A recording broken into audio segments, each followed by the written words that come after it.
नमस्कार दोस्तों, स्वागत है आप सभी का हमारे चैनल में। आज एक पिता और बेटे की कहानी सुनाऊंगा। एक बार एक लड़के ने अपने पिताजी से पूछा कि पिताजी, ये महान शब्द का मतलब क्या होता है? मैंने बहुत जगह सुना कि वो व्यक्ति महान था। पिताजी, आप मुझे समझाइए कि महान लोग कौन होते हैं और वे महान कैसे बनते हैं। पिताजी ने सोचा कि अगर मैं इसे शब्दों में बताऊंगा तो शायद ही मेरी बातों को समझ नहीं पाएगा।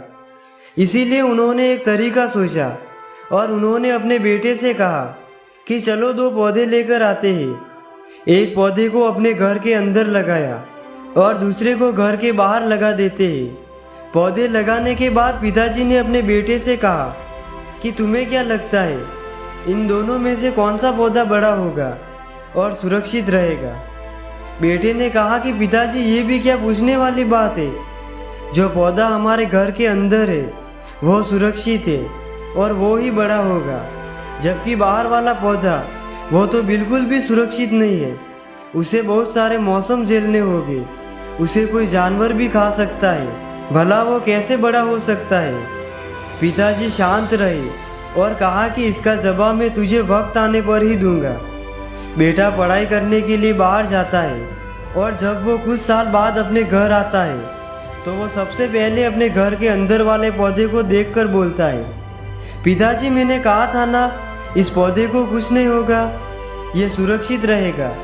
पिताजी थोड़े मुस्कुराए और कहा कि बेटा, जरा बाहर जाके उस दूसरे पौधे को भी देख कर आओ। बेटा जब बाहर जाके उस दूसरे पौधे को देखता है तो वहाँ एक बहुत बड़ा पेड़ होता है। वहाँ उसे यकीन नहीं हो रहा था कि आखिर में ये पौधा इतना बड़ा पेड़ कैसे बन गया, जबकि घर के अंदर वाला पौधा वो इससे 100 गुना छोटा है। पिताजी अपने बेटे के पीछे से आते हैं और उसके कंधे पर हाथ रखकर समझाते हैं कि बेटा, ये पौधा इतना बड़ा पेड़ इसलिए बन पाया क्योंकि इसने हर मौसम का सामना किया, हजारों मुश्किलों से लड़ा। लेकिन घर के अंदर का पौधा वो सुरक्षित होने की वजह से ना ही उसने कोई मौसम का सामना किया और ना ही उसे ठीक तरह से धूप मिली। इसी कारण वो बड़ा नहीं बन पाया।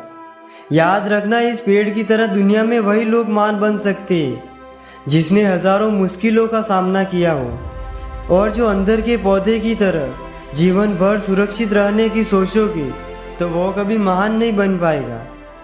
दोस्तों, कहानी पसंद आई हो तो वीडियो को लाइक कर देना और एक प्यारा सा कमेंट कर देना। चैनल पर नए हो तो चैनल को सब्सक्राइब कर देना।